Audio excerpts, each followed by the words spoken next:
The girl beneath the bridge of rain was falling softly over Los Angeles. It was not the heavy kind that roared down with anger, but a tired drizzle that painted the streets in gray. It soaked the concrete, blurred the lights, and made the world feel quiet and far away. Keanu Reeves sat alone in his black SUV.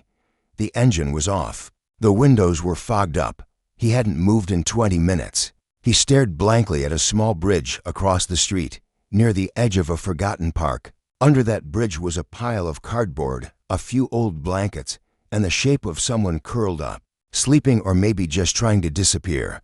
He didn't know why he came here. Maybe it was because the bridge reminded him of somewhere he had been with her. Maybe it was because everything else in the city felt too loud. Or maybe it was because, deep down, he didn't want to go home to silence. His wife, Helena, had been gone for 6 years.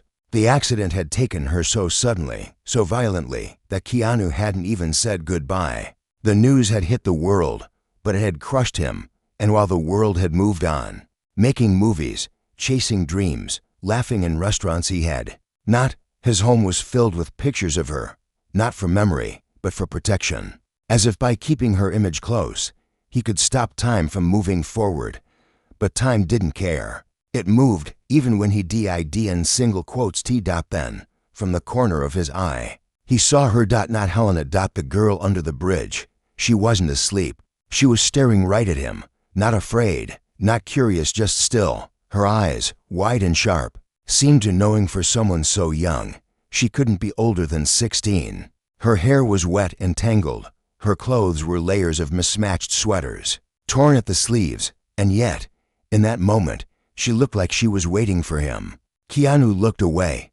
He started the engine, but something stopped him. He turned it off again. He opened the door and stepped into the rain. The girl didn't move. As he approached the bridge, the cold hit him. Not the kind that made your skin shiver, but the kind that reached inside your chest. He stopped a few feet away. "Are you all right?" he asked gently. She didn't answer. "Do you need food? A place to stay?" he continued, voice soft, careful. Then she spoke. "Your wife is alive." Keanu froze. The rain vanished in his mind. The noise, the city, everything disappeared. All that remained was the weight of her words. He blinked. "What?" The girl's voice was calm, almost too calm. "I said your wife is alive." He stared at her. His hands trembled slightly. You must be confused. My wife passed away years ago." The girl shook her head. "No, she didn't." Keanu felt something break inside him, anger, maybe, or fear. "Who are you?" he whispered. The girl looked down, pulling her sleeves over her hands. "I can't tell you everything here. It's not safe, not safe," he repeated, heart pounding. She looked up again. "They're watching you. They always were." Keanu took a step back. "This isn't funny. I'm not joking," she said, her voice suddenly full of pain. "They lied to you. She didn't die. They made you believe it because they needed her gone." She knew something dangerous. He wanted to turn around, to walk away, but he couldn't. "How do you know any of this?" he asked, eyes locked on hers. "Because she helped me escape." That made him stop breathing for a moment. "Escape?" The girl nodded. "I was one of the children they took. She saved me. And before she disappeared again, she made me promise to find you. To tell you." Keanu stared at her, completely still. "What's your name?" he asked after a long pause. "Mia," she said. "Mia, if what you're saying is true, then you're in danger." She finished for him. He rubbed his face. It felt surreal, insane, like a dream he hadn't woken from. But her eyes, they didn't lie. "Come with me," he said suddenly. She hesitated. "You'll be safer," he added. Mia stood slowly, lifting her small bag. "Okay." They walked through the rain together. Two strangers connected by a name, Helena. Inside the car, Keanu turned on the heat and offered her a bottle of water from the glove box. She took it gratefully but didn't speak. She looked out the window, watching the world pass. "Do you have any proof?" he asked as they drove. "Not with me," Mia said quietly. "But there are places I can take you. People who know." He hesitated. "You're sure she's alive?" "She's fighting to stay that way," Mia replied. The drive to his house was silent after that. His mind raced through memories, headlines, moments. He remembered the crash, the burning wreck, the officials who said there was nothing left to bury. He remembered how they avoided his questions, how things didn't make sense. He had wanted so badly to believe it was all a mistake. Now he didn't know what to believe. When they arrived, he guided Mia inside. She looked around with wide eyes. The house was warm, filled with books, pictures, and soft lighting. "You live alone?" she asked. He nodded. "Yeah, this place feels sad," she said. He managed a faint smile. "It is." She sat on the edge of the couch, holding her bag tightly. "You can stay here tonight," he said. "I'll sleep in the guest room. You take my bed." "No," she said quickly. "I'm fine here." Keanu didn't argue.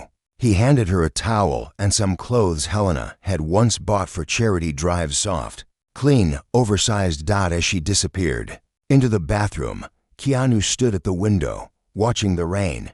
"Your wife is alive." Those words repeated over and over in his head. He didn't sleep that night.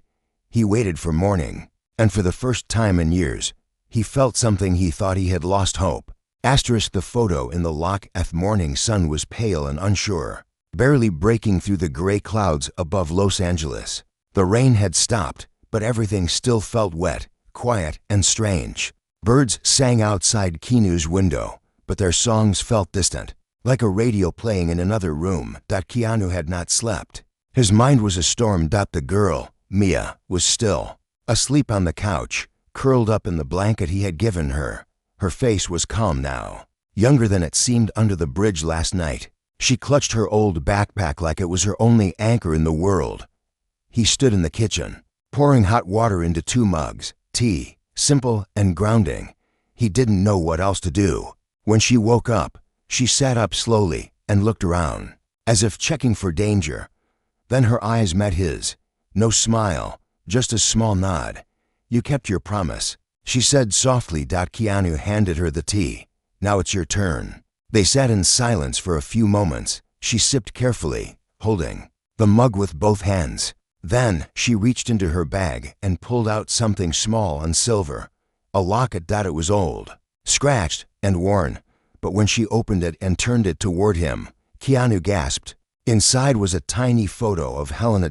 Not the glamorous version the world remembered, not a red carpet image, but a raw, private photo. Her laughing, messy hair, wearing his old flannel shirt in their garden.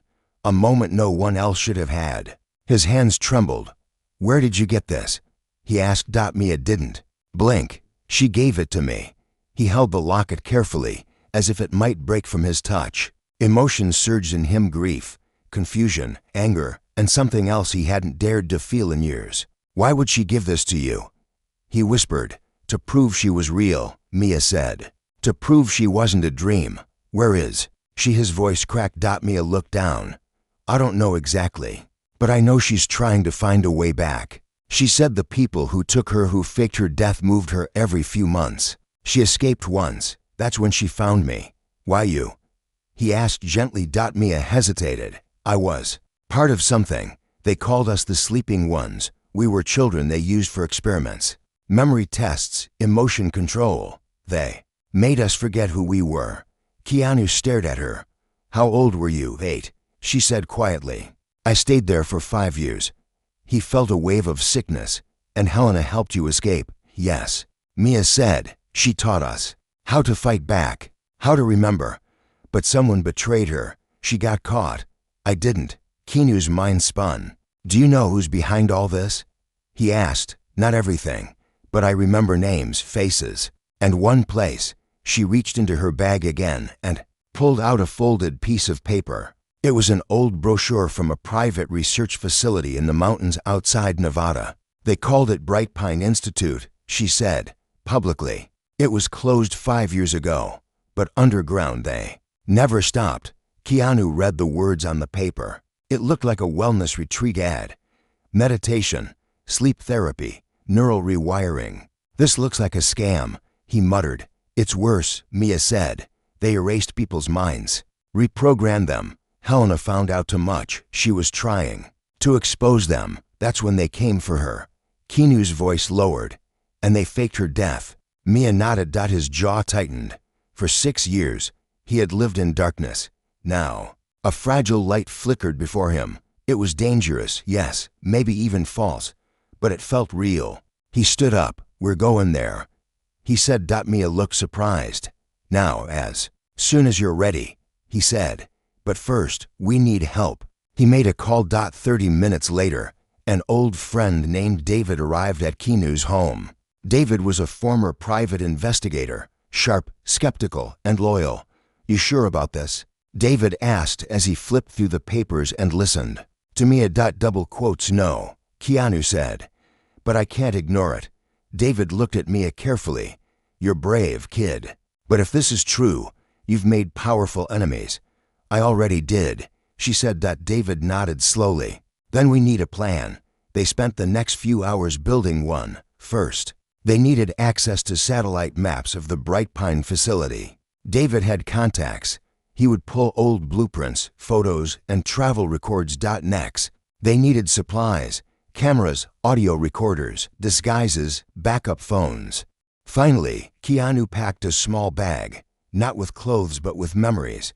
A letter Helena once wrote, a photo of the two of them, something to hold on to, in case this was all he'd ever get back. Before they left, Mia asked for one thing. Can we stop at the hospital? She said. Why? Keanu asked. There's someone I need to see, she said. He helped me when I escaped, and he might know more. They drove to a rundown clinic on the edge of town. Inside, an older man with kind eyes sat in a wheelchair. His hands shook, but his voice was steady. Mia, he said as they approached. Dr. Yusuf, she said softly. He smiled. You're alive. They said you vanished. I had to, she whispered. They would have taken me again. His eyes moved to Keanu. You're the husband. Keanu nodded. Double quotes. I know what they did. Dr. Yusuf said. I tried to warn her. I begged her not to go back in, but she wouldn't leave the others behind. Where is she now? Keanu asked. I don't know, he said sadly. But if she's alive, she's fighting. What is Bright Pine? Keanu asked. A place where good people vanished, he replied, and bad ones pretended to heal the mind while they destroyed the soul. As they left, the doctor gave Keanu something. USB drive. I saved some data before they shut down our systems, he said. You'll need it. They hit the road at nightfall. Keanu drove. Mia sat beside him, silent but alert. David followed in a separate car. The road stretched into the darkness like a question with no answer. The air grew colder, the lights fewer. Only the hum of tires and the beating of uncertain hearts filled the silence. Are you scared? Keanu asked her quietly. Mia didn't answer for a moment. Then she said, only of not finding her in time. He nodded. Me too. And then she added something that made him grip the steering wheel tighter. She talked about you every night, even when they tried to erase her. She remembered your name. She remembered your eyes. She said love was stronger than science. The road curved into shadow. The mountains ahead waited like silent judges. Keanu didn't know what they would find. But for the first time in years, he knew why he was alive. Asterisk whispers in the mountain. Night was colder now. They had left the city behind. The road twisted through dark hills, past silent forests and long-forgotten signs. Every mile brought them closer to Bright Pine, the place that wasn't supposed to exist anymore. Keanu's single quotes as hands were steady on the wheel, but his heart was racing. Beside him, Mia stared out the window, watching shadows move between the trees. Behind them, David's headlights stayed close, like a silent guardian. How much further? Keanu asked. Mia opened the map she had drawn from memory. Just over this ridge. After that, we'll have to go by foot. Keanu glanced at the narrow road ahead. There were no lights, no houses, no cell towers, only wilderness. They chose this place for a reason, Mia said. Nobody would come looking here. Until now, he replied quietly. They pulled over near a fallen tree. David stepped out of his car, dressed in dark clothes and carrying a small backpack filled with gear. We'll go from here, he said. Too risky to drive any closer. Mia tightened her coat. Keanu checked the small flashlight and the USB drive Dr. Yusuf had given him. They walked into the woods. The branches overhead clawed at the sky. The ground was wet and uneven. Silence pressed in on all sides. Even the wind felt like it was holding its breath. After an hour, they reached a metal fence, overgrown with vines and rusted in places. Beyond it stood a cluster of buildings, half hidden in the trees. The Bright Pine Institute. Mia crouched behind a rock, pointing toward a side entrance. "That's where deliveries used to come in," she whispered.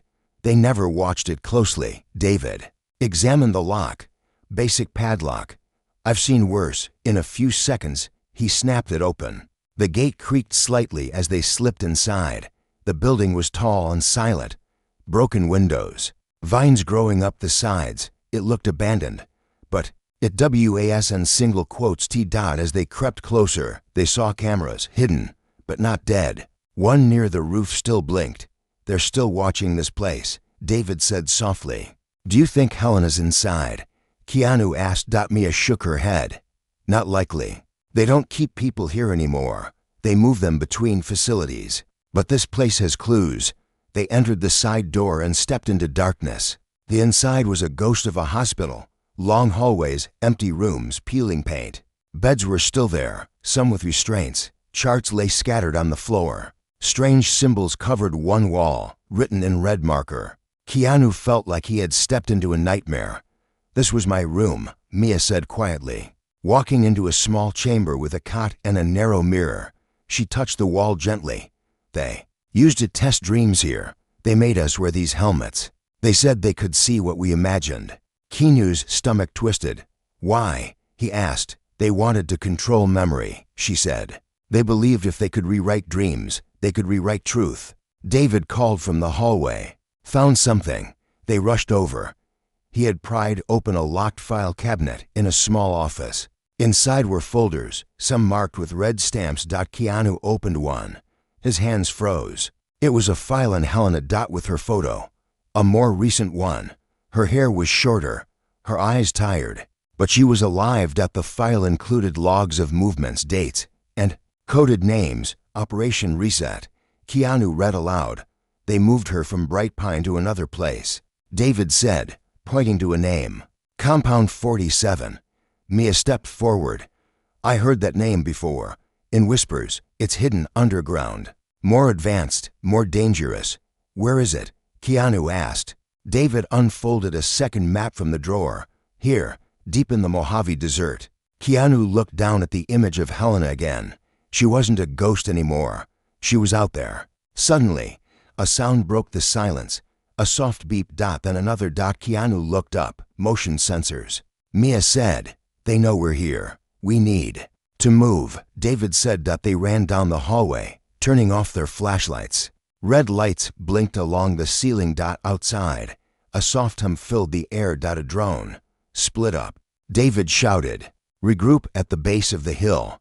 Keanu grabbed Mia's hand and pulled her through the rear hallway. They ducked through a broken window and landed in the wet grass outside. The drone's light flashed above them. Scanning, they ran through the trees, hearts pounding. At the base of the hill, David was already waiting, crouched behind a log.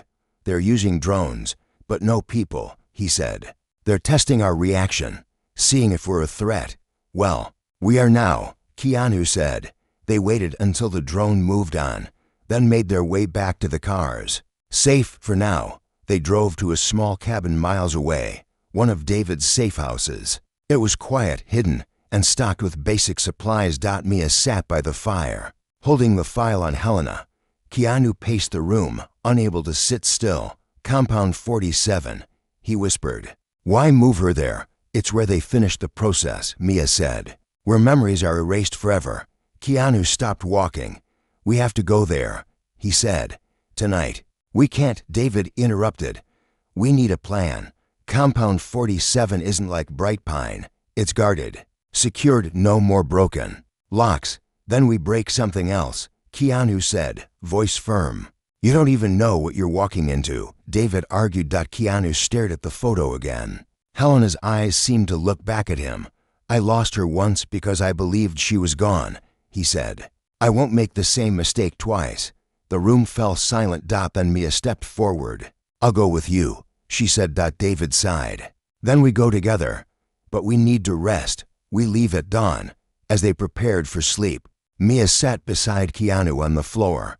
Do you still love her? She asked. He looked at her. Every day. She talked about you like that, Mia whispered. Even when they tried to erase her, Keanu didn't speak. He just watched the fire, somewhere out there. Helena was waiting. And he would find her, even if it cost him everything.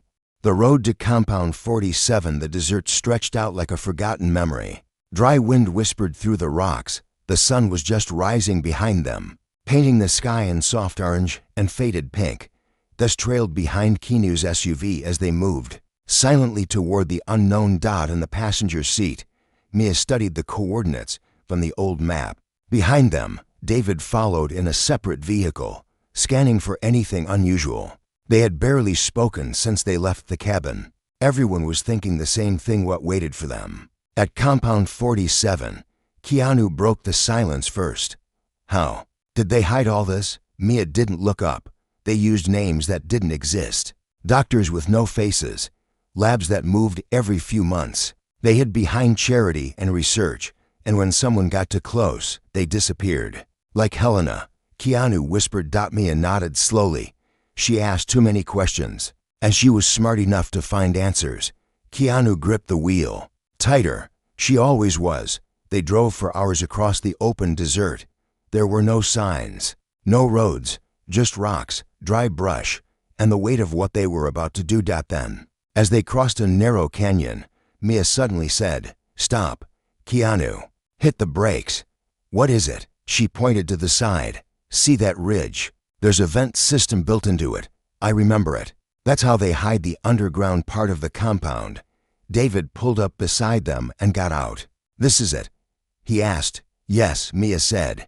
"Compound 47 is under us. The real entrance is disguised as a power station. They run fake tours during the day. But the labs, they're deep underground." They climbed up the ridge and found what looked like a small, fenced-in utility station. It was quiet. Too quiet. "We go in from the side," Mia said. "There's a back door, meant for emergency staff. It has a fingerprint scanner." But she opened her backpack and pulled out a small metal card. "Helena gave me this. Said it would get me into any door she had access to." "Are you sure it still works?" Keanu asked. "We'll find out," she said. They approached the door.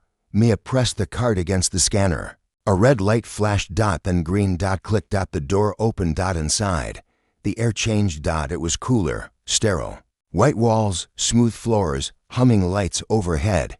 It didn't feel like a prison. It felt like a hospital that had forgotten what healing meant. They moved quietly, sticking to corners, avoiding cameras. "Down here," Mia whispered, leading them through a long hallway. Keanu's single quotes as heart pounded louder with every step. He was closer than ever, and terrified.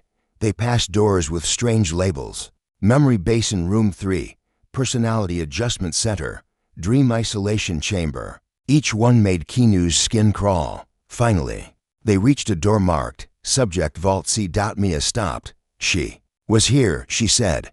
"I remember her voice. They kept her in this section." David picked the lock carefully. It took longer this time, more security. But eventually, the door creaked open. The room was dark. As the light from the hallway spilled in, Keanu stepped forward. It was small, cold, a single bed, a table, a tray with untouched food, and on the wall scratches, long lines etched into the paint. Some were just numbers, others were words. Keanu leaned closer. He read the markings out loud. "Love is louder than pain. They can't take your face from my heart. For Keanu, always." He dropped to his knees. She had been here, not just a ghost, not just a story. Helena had been real, alive, fighting. He pressed his hand against the wall, closing his eyes. "How long ago?" he asked. Mia looked around. "Maybe a year. They moved her after that. Probably to the vault below." "There's more below this?" David asked. "Yes," Mia said. "For more levels. But the lower you go, the more protected it gets." David stepped back. "Then we need to download everything we can find from their systems, locations, staff files, transport logs." They found a small lab nearby and accessed one of the computers using Helena's card. Keanu watched as David inserted the USB drive from Dr. YUSUF. Files began to download. While they waited, Mia pointed to a drawer in the desk.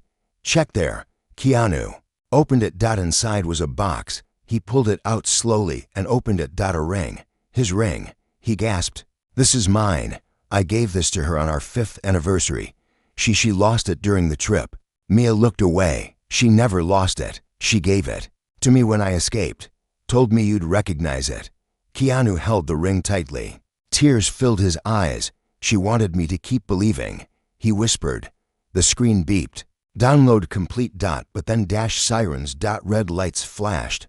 Alarms echoed through the hallway. "They know we're here," David said. "Run," Mia shouted. They grabbed the drive, the ring, and bolted down the corridor. Footsteps echoed from both ends. "This way," Keanu yelled, remembering the emergency stairs. They burst through the door and ran up. But at the top, a figure appeared, tall, dressed in a black uniform, holding a weapon. "Stop." The man barked. Keanu raised his hands. Mia stepped in front of him. "We don't want to hurt anyone," she said. The man stared. Then something shifted in his face.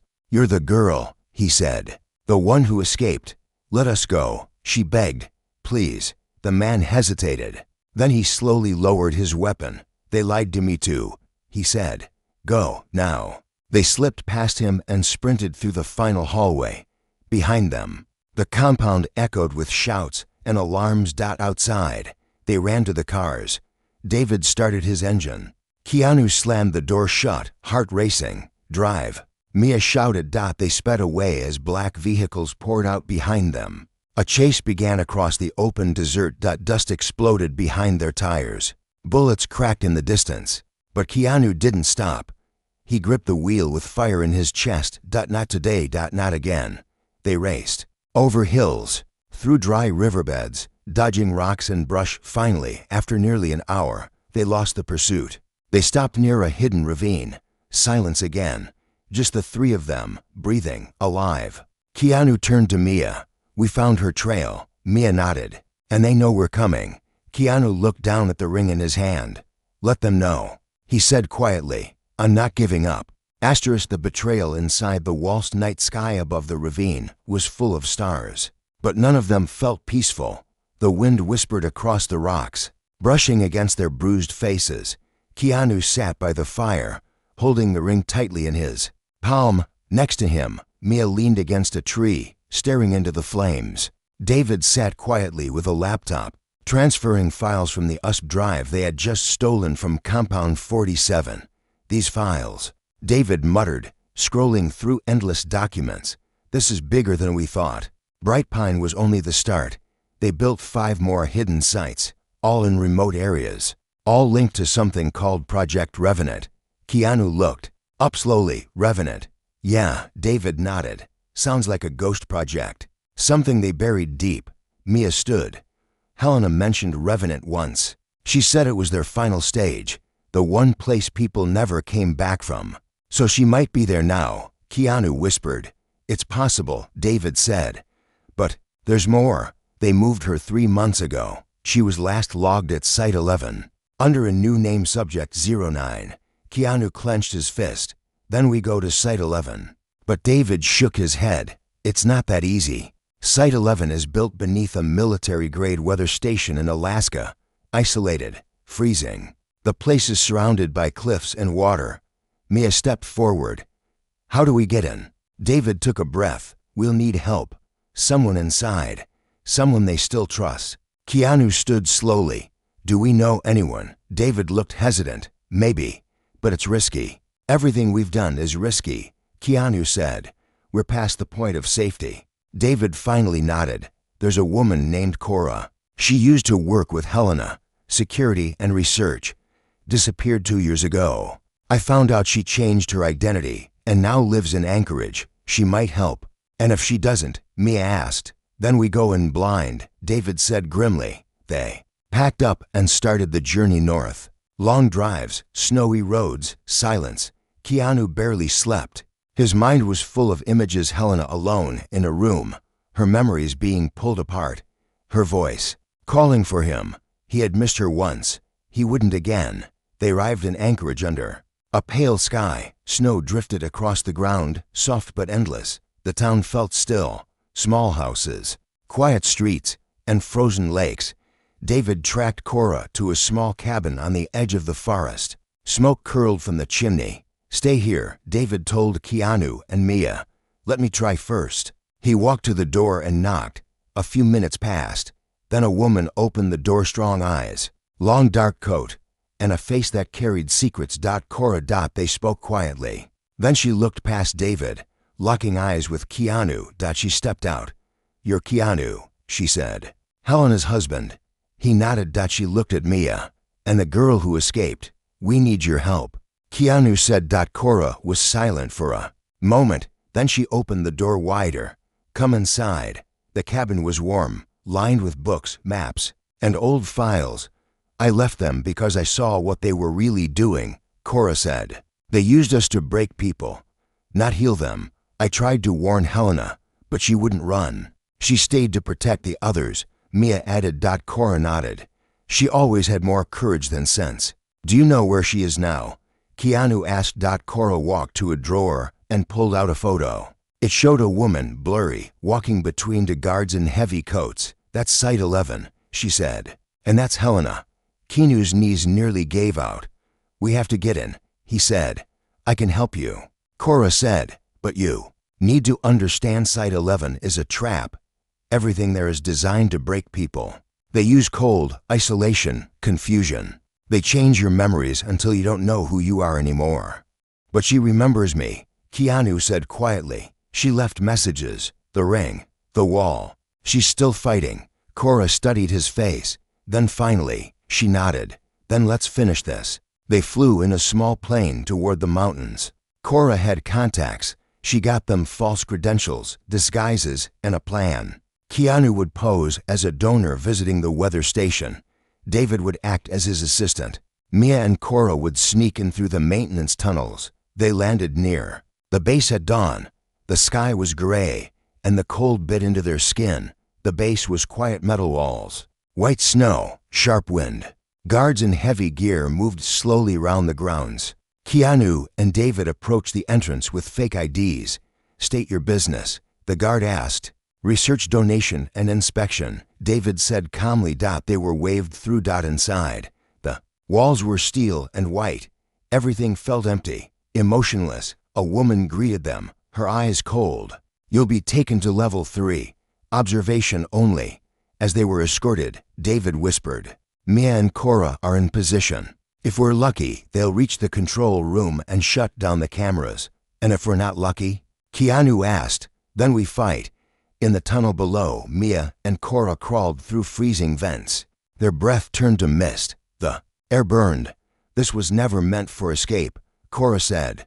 "We're not escaping," Mia replied. "We're rescuing." Finally, they reached the control panel. Cora typed rapidly, overriding the system. On level 3, the lights flickered. Guards looked confused. Keanu and David seized the moment. They slipped away into the lower corridors. Doors slammed shut behind them. Warning lights flashed. Cora's voice came through a hidden earpiece. "I gave you 15 minutes. After that, lockdown returns." Keanu ran through hallway after hallway, past rooms of silence and pain. Then he saw it. A door marked Subject 09.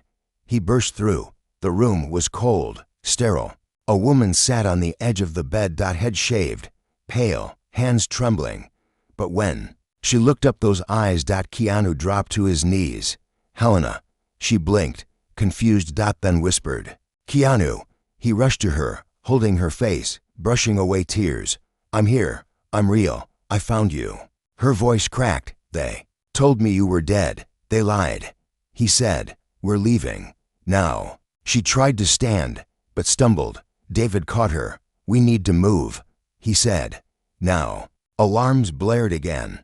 Guards stormed the halls. They fought their way out using smoke bombs. Hidden exits. Cora's maps. They reached the top just as the compound sealed behind them. Outside, Cora waited with a snow vehicle. "Get in," she yelled. They drove through the blizzard, not stopping until they reached the safe zone. Helena was silent in the back seat. Leaning against Keanu. He held her hand the entire way. 6 years apart.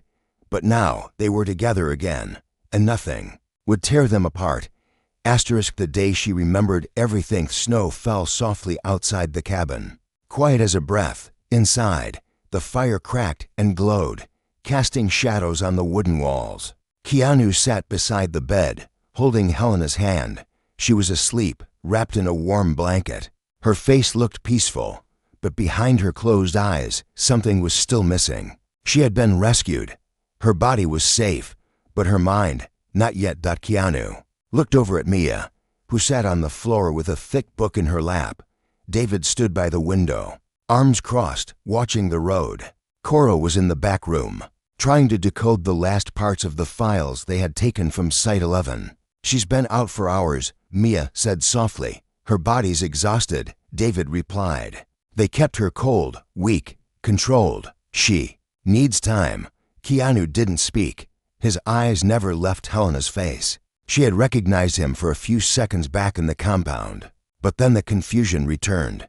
She had clutched his hand, but her words had been scattered, like dreams mixed with memories.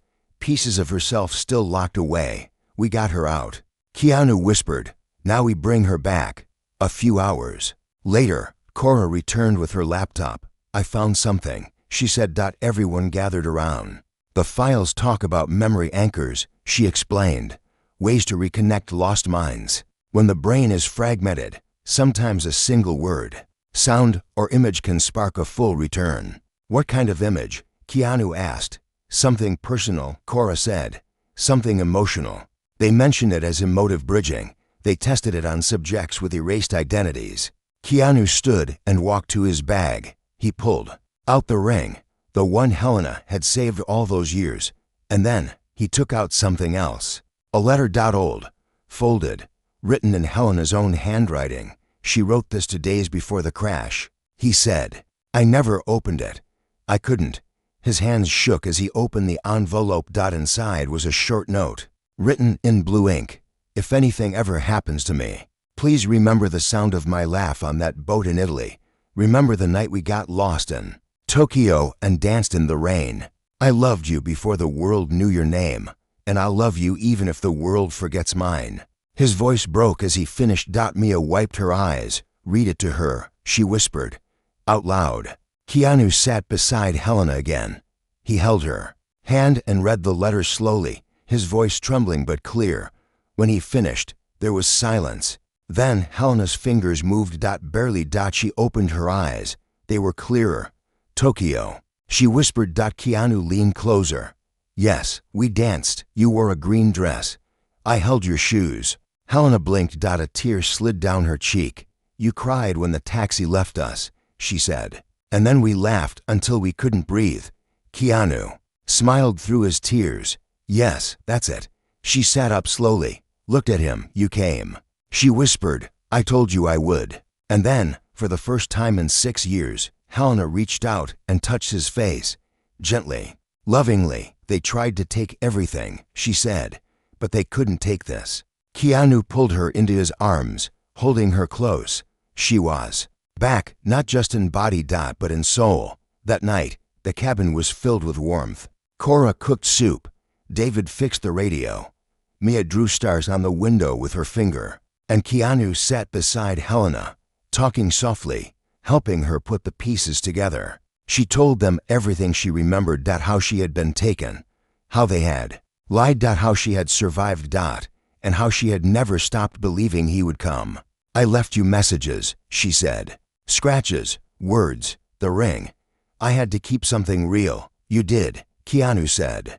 And we found them all. In the days that followed, they built a plan. Cora contacted a friend in journalism. David gathered all the data. Mia, now stronger than ever, prepared to tell her story too.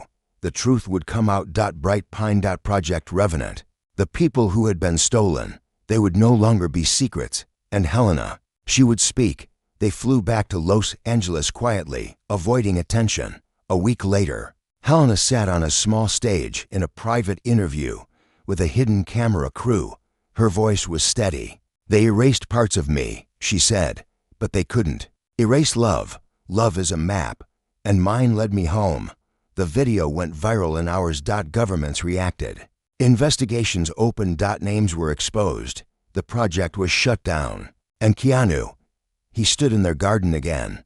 Helena beside him. The world around them still noisy, uncertain. But inside their home, peace. Mia now lived with them, starting school, writing her own book. David opened a security agency to protect those who had been forgotten. And Cora disappeared again quietly, into another part of the world, always watching, always guarding. One evening, Keanu and Helena stood on their porch. The sky was soft with stars. "You saved me," she said. He shook his head. "No," he said. "You saved yourself. I just followed the signs." She smiled. "What now?" He looked at her, took her hand. "We live," he whispered, "fully, freely." For every day they tried to steal. And they did. They lived together. After all the silence, after all the pain. Love remained.